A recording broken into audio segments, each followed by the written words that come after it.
পশ্চিম বাংলায় হিন্দুকে থাকতে দেওয়া হবে না। মমতা ব্যানার্জি অনুপ্রেরণায় মমতা ব্যানার্জি হিন্দু ধর্মকে গন্দা ধর্ম বলছে। আমি আমার দল বিজেপিকে বলবো, আপনারা প্রতিবাদ মিছিল যাই করুন করুন, কিন্তু হিন্দুদের পাশে দাঁড়াতে হবে। আমি দলকেও বলবো, আমি নিজেও বলছি, দল ডাক দিক মহেশতলা যেতে হবে।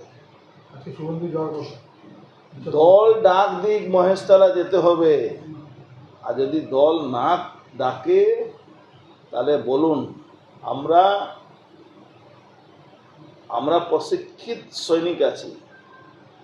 এই কমিউনাল ভায়োলেন্স অনেক আমরা তার প্রতিবাদ করেছি, লড়াই করেছি।